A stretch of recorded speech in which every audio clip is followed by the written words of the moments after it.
My name is Riley Hall. I'm 30 years old and I'm a part-time housewife. I'd like you to listen to me tell a story about a battle of love between me and a coworker of mine. This begins a couple years back when I was 28 years old.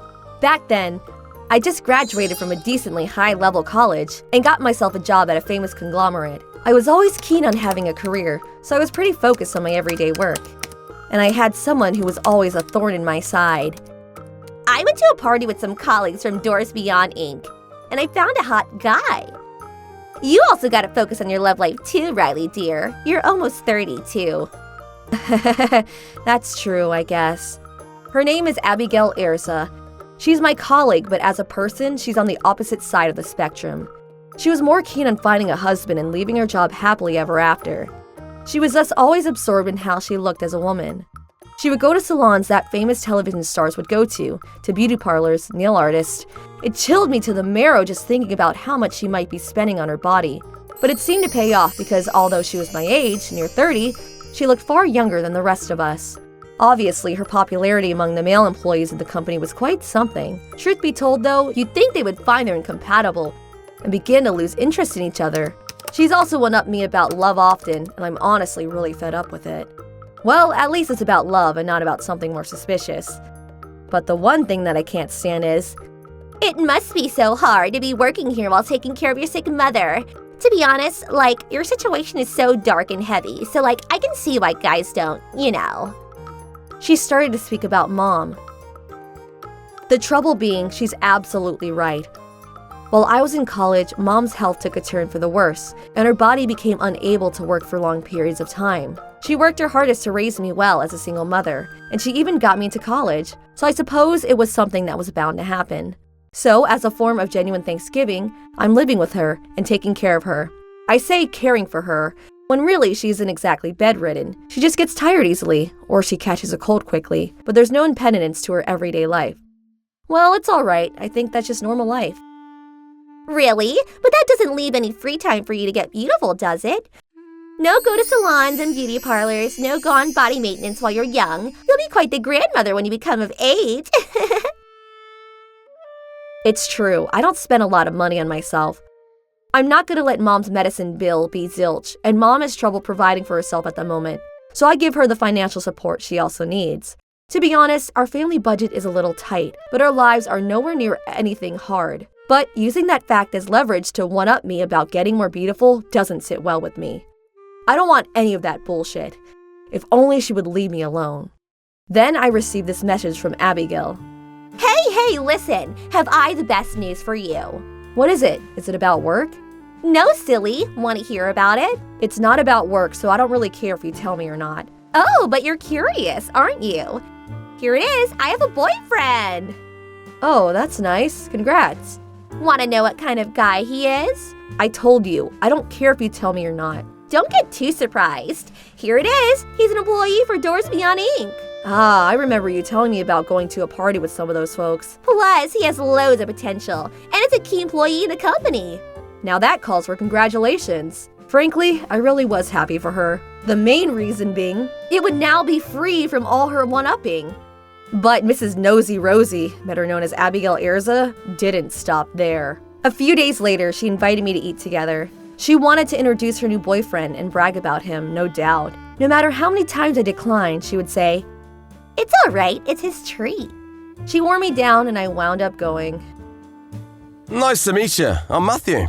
Nice to meet you too. I'm Hall, Riley Hall, Abigail's colleague. Yeah, isn't he amazing? He has the most potential in the sales department of the company. You already told me that, dearie. To be honest though, Matthew looked respectable, and you could tell he's a hard worker when you spoke with him. His manners were polite, and was genuinely impressed that she got herself a good man. You get yourself a good man too, Riley girl.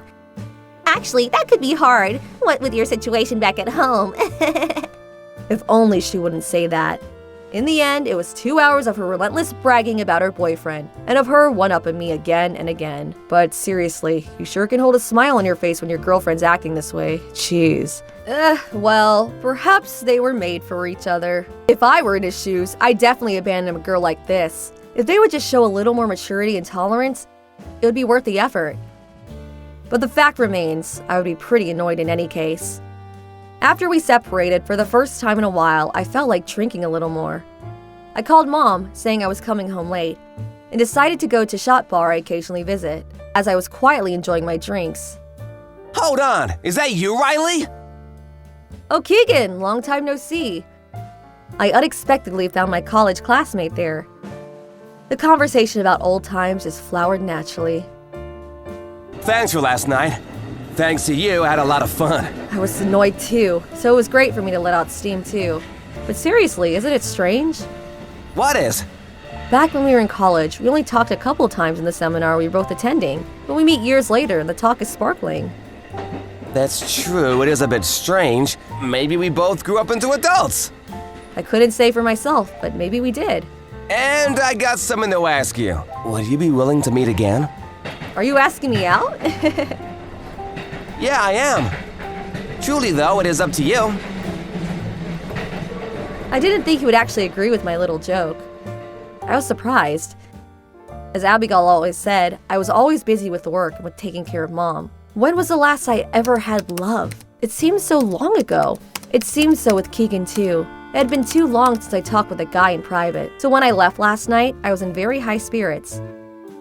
That's why I got so excited when I was asked out in such a manner. I can't begin to imagine whether we become a couple or not, but I was very pleased that his first impression of me was good. In this way, as we went on more and more dates, I gradually became ever more infatuated in Keegan's personality. You probably know this already, but Riley, I love you. And I've been thinking hard about the future too. Please, will you be my girlfriend? Yes, of course! I got the proposal of my dreams, and our relationship became official. I told him about my mother before we became a couple, and I was so happy he was thinking about the future with the situation in mind. A bit of time after we became a couple, I introduced him to Mom.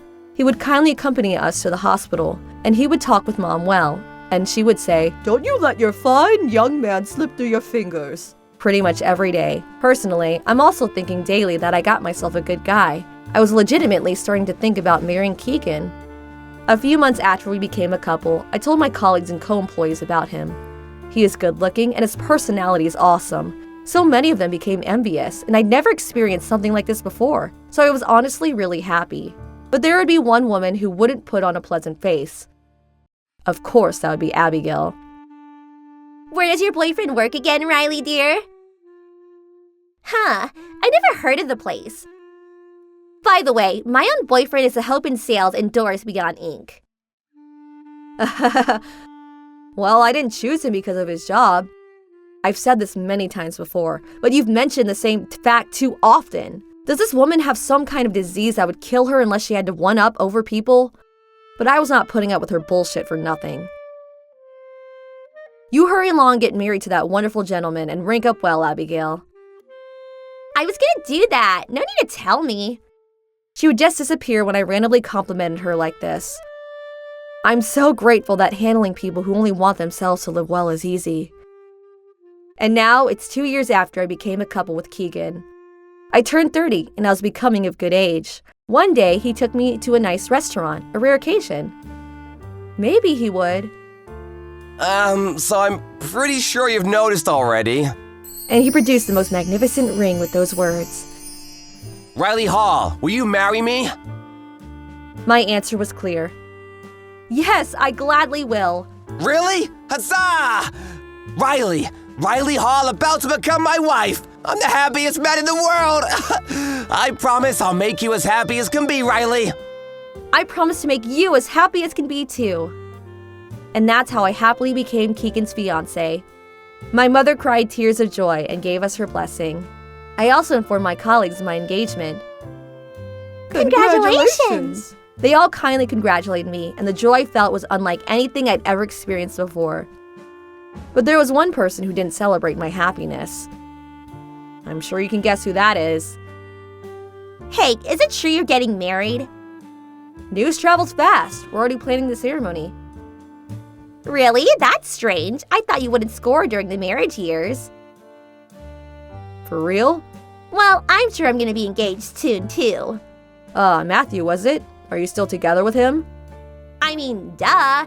He became chief clerk before any of his peers, and things couldn't be better. That's amazing. You'll invite me to your wedding, of course. Yes, I'll send you an invitation. It'll all be good memories, dear, no matter how low the budget is. I'm looking forward to seeing you in your dress. You know what they say, fine feathers make fine birds. Yup, I'm convinced one-upping is her full-time job. I'm actually impressed. She never misses an opportunity to do that just a little bit. Meh, I'm gonna do my best making this wedding the most wonderful it can be without her telling me her usual BS. I went to talk to Keegan. I'd like to get a bridal makeover. Would that be okay? Of course!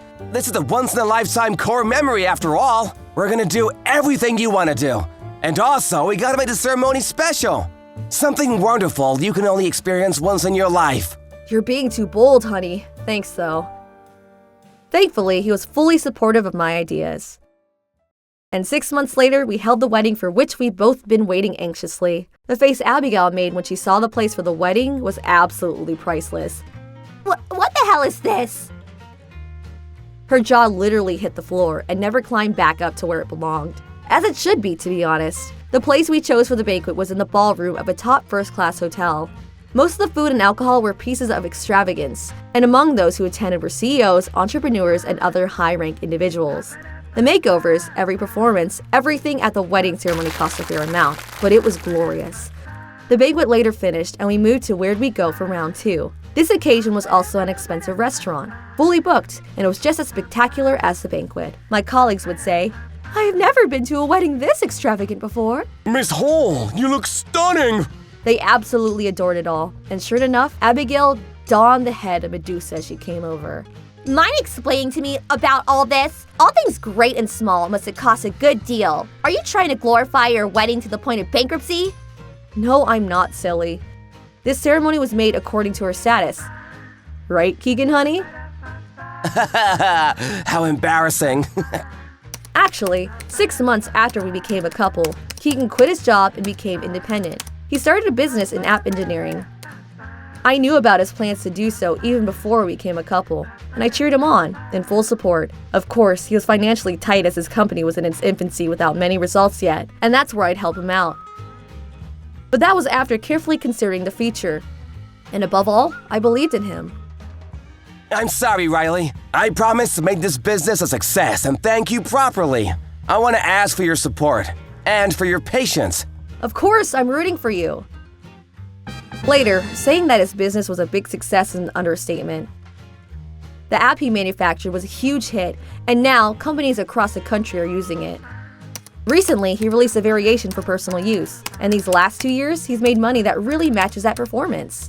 Once I finish explaining the tidings regarding Keegan, Abigail starts talking with an unpleasant expression. Is that so? Good on you. You were working really hard, and yet you managed to land a man that made the big bucks. You're gonna quit the company, right? I envy you, living a life of luxury and such. Yep, the one-upping made a firm comeback. Impressive, Miss Arrogant, still standing firm with that attitude even after being rendered extremely mediocre. But my husband at my side launched an effective counterattack. No, sir. My wife is a member of this great team. Actually, she holds the position of vice CEO. Indeed, I was also involved in the creation of the business, and I still help with the management of it. According to Keegan, leave the engineering to me, but there wasn't anyone to take care of marketing, so I helped out since I studied marketing in college. The company where I work doesn't prohibit side jobs, and my work in Keegan's business can be done remotely. So I often work the 2 jobs in parallel. What's undeniable is that he and I built up his business together without anyone else's help. The days were hard back in the day, but it was precious and fulfilling, all the same. With this info, Abigail no longer had any grounds to one-up anyone. Her jaw clenched and her face seemed so close to shout, "I'm jealous!" I literally heard an echo in my brain. She ran from where she stood. The rest of the story is what happened later. Perhaps she was jealous, but never dared to say that to me. But call it the woman's spirit of loving to gossip, a colleague of mine gave me valuable details. So, apparently, all caught up in defeat at my wedding, Abigail started to talk about marriage with Matthew. But it turns out that he had another woman as his true girlfriend and, I think it's high time we split up. in short, she was dumped. Plainly speaking, Abigail is just a cute accessory. The common knowledge that an ill-mannered man will evidently approach an ill-mannered woman made me laugh at her. In an attempt at redemption, Abigail went into matchmaking with celebrities. She apparently dragged along some colleagues to act as foils at the group dates, but women in their 30s can't only rely on charm anymore. Even with her looking young for her age, Abigail would face some difficulties when playing in the same battlefield as women in their 20s. As a result, those who tagged along to act as foils matched, while Abigail suffered crushing defeat. I suppose these celebrities have been well educated over time, so they most likely saw quickly that she, an arrogant girl who one-ups everyone and only polishes what's outside, wasn't right for them. Of course, she will have had more chances to go for matchmaking that was more down to earth. Like searching for folks with similar education background, of the same hobbies as her, or search for decent guys with more normal pay. But perhaps out of sheer hatred for losing to me, never change her conditions of rich, 30s, and handsome in a guy. And when she heard of her colleagues who tagged along on the group date being engaged to the guy she met, she said, It was because of me. You better introduce a decent guy to me at your wedding. She pressured mercilessly over text, but just the other day, she blocked her because she couldn't deal with it anymore. Well, that colleague decided to leave the company for married life, so it's definitely better to do that. I'm also planning on leaving eventually to focus on my husband's business. So my relationship with Abigail will come to an end. By the way, according to my ex-colleague, the stress of continuously failing miserably in matchmaking has made Abigail stress eat a lot, and she'd become an overweight shell. I looked at the photos sent to me. Whoa, what? Is that really Abigail? The complete transformation made me yelp, and a startled Keegan came running. What's wrong? Hey, did you know who this is? Sorry, I've no goddamn clue. Who? Did we have a friend like this? I thought not. This is Abigail. Ayo! That arrogant lady who's one-upping could make a rabbit commit murder? Jeez, what an analogy. It's perfect, and I love it. It looks like her hateful inner self is slowly polluting her outside self. Scary, scary. Keegan is absolutely right. She was her own worst enemy, which eventually destroyed her. I just hope that her experiences in failing matchmaking will allow her to take a look at herself and make some changes. For real.